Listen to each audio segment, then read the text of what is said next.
Marvellous.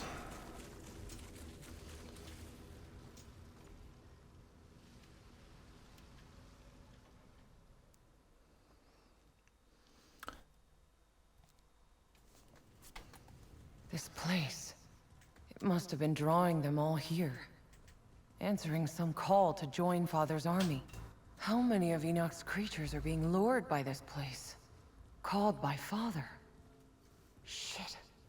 What if this is where all the big guys were on the move?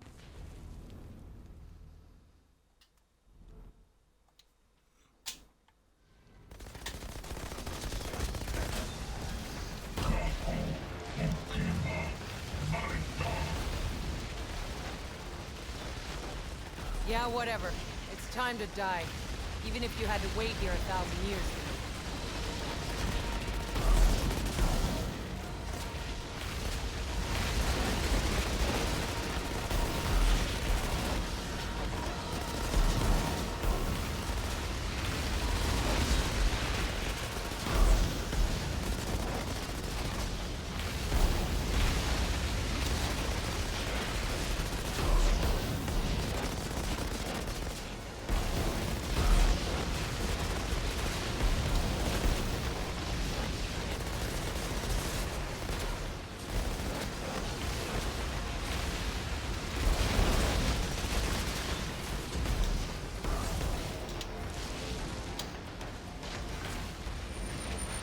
All this time you waited to fight for this place.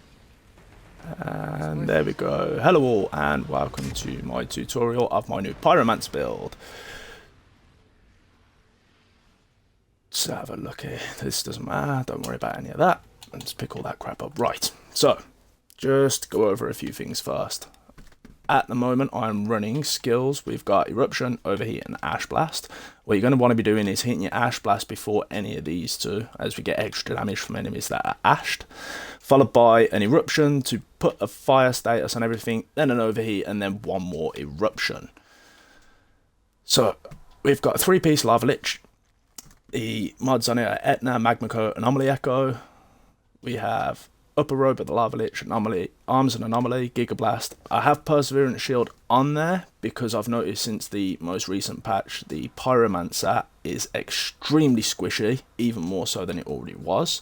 So Perseverance Shield is on there just for when I'm getting mobbed by a lot of people and they come and clusterfuck me and I die. So this is there to help prevent and mitigate that damage.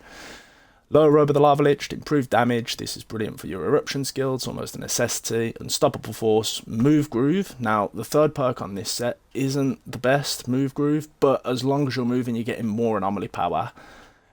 Ideally, I'd prefer no resistance against fortified, but I haven't yet got that. It's not a necessity to run that on this build. This is more than strong enough and capable. Containment Overseer's Gloves. Now, any purple gloves will do, but you are going to want Ash increase range and bullet kindling on there. Master Consumer did get a nerf in the most recent patch. However, it is still viable, it is still good, does a lot of damage still, just nowhere near as much as it did. The purple boots, again, can be any purples, as long as it's got Phoenix Force and Empowerment on there, then you can put Death Sentence on yourself.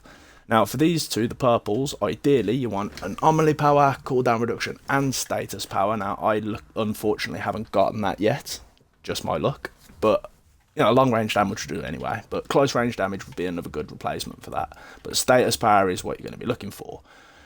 The primary gun that I use on this one is the Sunfall. The reason for this is Firestorm inflicts burn damage onto enemies. Not only that, it does do a colossal amount of damage, but the fact that it inflicts burn sets me up to proc my overheat skill very nicely.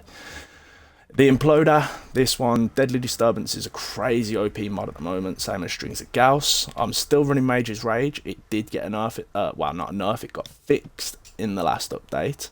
However, it is still probably the best in slot. That or Fortress is still pretty good. The other twos don't really make much of a difference. My primary that I use is the Sunfall. Like I said, Firestorm is incredible. Ideally without Noxious Spores, but Noxious Spores still does plenty of damage. Something else like Virulent Rupture, Fortress, any of those would be better for that one. Now, moving on to my class tree. Now, on this one, We've gone down the anomaly path all the way to the bottom.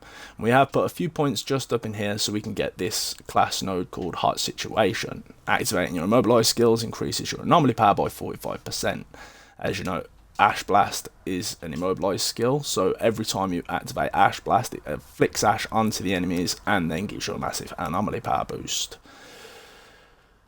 Onto the Pax Tree, this one here. Now, you can go all the way down to the bottom for this, so you have a little bit more cooldown on your skills, but I personally prefer the extra damage from Backdraft. It increases your anomaly power for every skill on cooldown. Normally when I'm throwing out Eruption or an Overheat, at least one of the other Ash Blast will be on cooldown, and one of the others will be on cooldown as well, so that's at least 50% extra anomaly power, which is what we're after. Like I said, you can use Arsonist, gives you more cooldown so you can throw your skills out a little bit quicker, but it's not necessary. As you've seen, my skills go out pretty fast. The Ascension Tree, there's not much to say about this. First ones you want is your anomaly tree up. You need anomaly damage, anomaly power, resistance pierce, so on and so forth. Back onto these, a few of the mods that I've got on. Where is it? Let's have a look here. Unstoppable Force, increase your anomaly power by 50% of your resistance pierce is fantastic. You almost need that on this class. Obviously, I've only got 55% resistance at the moment, but like I said, some of my skills and stuff aren't on cooldown. So, moving on. Pax Tree, skills and inventory. Yeah, that's about all for now. Anomaly power is on 3.3. You'll see that the moment I start moving, I get the AP proc and it goes up to about 3.6. That is purely based on move groove. I know it says anomaly power 117,000, which doesn't sound like a lot, but this goes from 3.3 million to 3.6. So I personally think it's definitely way more than what it's saying. So that's currently a very nice mod to use. Like I said, not necessary, probably better off with something else, but personally, I love using this and I will keep it on. Any questions, feel free to leave comments. Please like and share the video. If you want any more tutorials, anything to do with the pyromancer, please leave it down in the comments below and I'll get back to you. Thank you very much.